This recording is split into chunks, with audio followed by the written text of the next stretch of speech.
سلامتی ہے ان آنکھوں پہ جو ہدایت پہ نظریں جمائے بیٹھی ہیں، ان کانوں پہ جو ذکر خیر کے منتظر رہتے ہیں، اور ان قدموں پہ جو ہدایت کی راہ پہ گامزن ہیں۔ ڈاکٹر صاحب 40 کے ساتھ 35-40 سال میں آنا جانا ہے، بچیوں منع کرتے ہیں اس سے پہلے بھی کوئی میں کیونکہ کینیڈا کافی عرصے کے بعد یا وہ بھی ضرور تھے، جیسے وہ اگر میرے یہاں آتے تو میں بھی ضرور ان کو مدد کرتا۔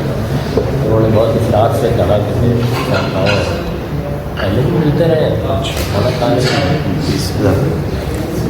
میں نے اپنی مصروفیات کی وجہ سے ان سے درخواست کی کہ میں چائے کے ایک کپ پر آ جاؤں۔ تو ہمارے مشترک دوست ہیں، ان کو بھی بہت اچھی طرح جانتے ہیں، مجھے بھی ان کے گھر پر وہ بھی آ گئے ہیں، میں بھی حاضر ہو گیا۔ خیر خیریت کچھ نہیں، اب وہ کیا کر رہے ہیں اس پر اعتبار ہے خیالات سماجی تعلقات پر مبنی ملاقات ہے، اس سے زیادہ کچھ نہیں تھا۔ اچھا ہم تو اور وہ اس سے پہلے بھی بہت پتا۔ اچھا یہ چیز ہمارے علم میں نہیں تھی۔ جب نماز کا وقت آیا قریب تو میں نے جب ہم مسجد میں داخل ہوئے، اوپر چھوٹی سی ایک مسجد بھی بنی ہوئی تھی، تو میں نے غامدی صاحب سے کہا کہ جی میں نے تو کئی عرصہ پہلے ایک ویڈیو ریکارڈنگ کروائی ہے، کبھی غامدی صاحب سے ملاقات ہو، نماز کا ٹائم آئے تو میں ان کے پیچھے نماز پڑھنے میں سعادت محسوس کروں گا۔ تو میں نے کہا شیخ صاحب آپ امامت کروائیں، میں آپ کے پیچھے پڑھوں گا۔ تو آپ کو پتہ ہے جتنے انٹلیکچوئلز ہیں، ذہین لوگ ہیں نا، تو ان کی جو مزاح کی حصہ ہے وہ بڑی ہوتی ہے، اعلیٰ درجے کی۔ تو مجھے کہنے لگے انجینئر صاحب آپ کی تو میرے پیچھے ہو جائے گی لیکن میری آپ کے آگے نہیں ہوگی۔ تو یعنی انہوں نے اپنی عاجزی کا اظہار کیا۔ خیر زبردستی پھر مجھے مصلی پہ کھڑا کیا۔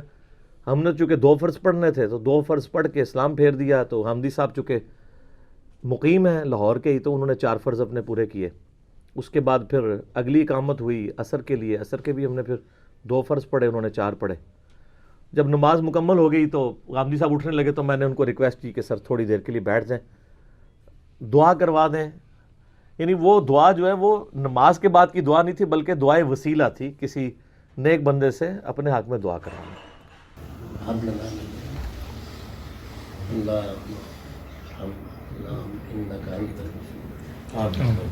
پروردگار ہم پر رحم فرما، خطاؤں سے درگزر فرما، اپنی خاص عنایتیں قائم رکھ، ہمیں توفیق دے تیری سیدھی راہ کو پائیں، اس پر چلیں، اس کے تقاضے پورے کریں، ہمیشہ اپنی اصلاح صلی اللہ۔ تو بلکہ غامدی صاحب نے وہاں پہ 1-2 سوال ایسے چل رہے تھے نا، تو غامدی صاحب نے کہا آپ انجینئر صاحب کو سنا کریں، میں تو بس اس طرح ہی بات کر سکتا ہوں، آپ نے پھکیاں لینی ہیں نا تو ان سے سنیں۔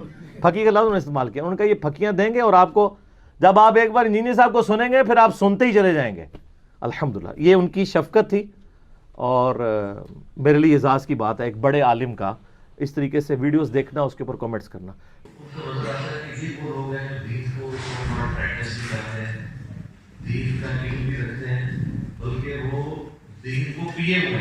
اتنا کچھ انہوں نے حاصل کیا ہے، اس کے باوجود اتنا کریکٹر اگر نہیں ہے نا تو دین کی آؤٹ پٹ پھر یہی ہے، کوئی بھی درخت اپنے پھل سے پہچانا جاتا ہے۔ اب یہ ہم لاکھ لوگوں کو کہتا ہے جس میں ہر مسلمان کافروں کے بارے میں اکثر کہتے ہیں کہ جی وہ کافر بھی مانتے ہیں جی سب سے بہترین ریلیجن اسلام ہے، لیکن مسلمان سب سے بدترین قوم بن چکے ہیں۔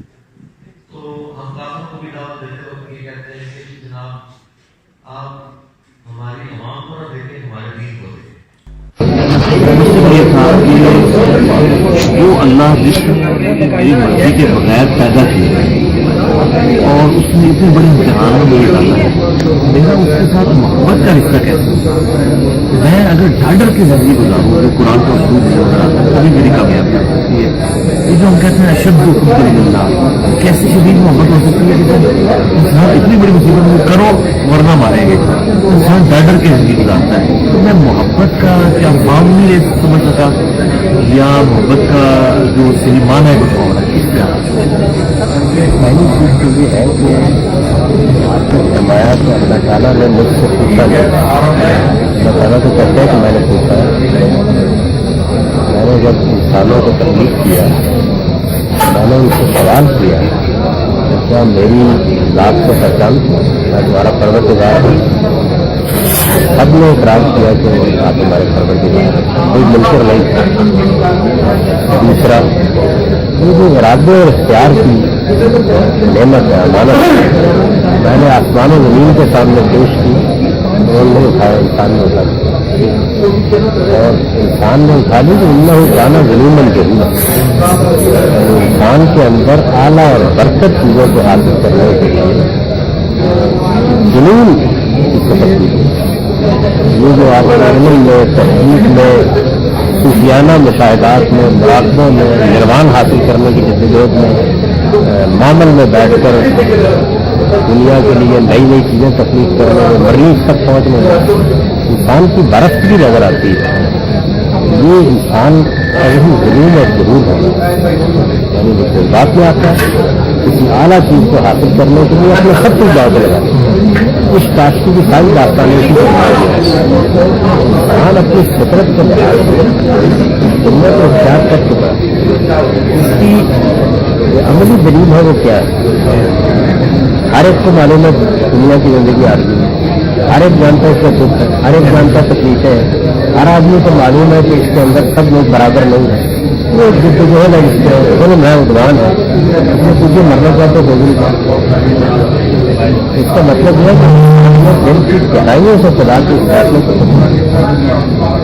جو اس فیصلے کو پسند کرتا ہے صرف اتنی سی بات ہے کہ اس فیصلے کے لیے اللہ تعالیٰ نے ایک امتحان کرتا ہے. اس امتحان کے مقابل میں انسان بعض اوقات کمزوری اختیار کرتا ہے، اس وجہ سے پھر ڈر کا پہلو بن جاتا ہے.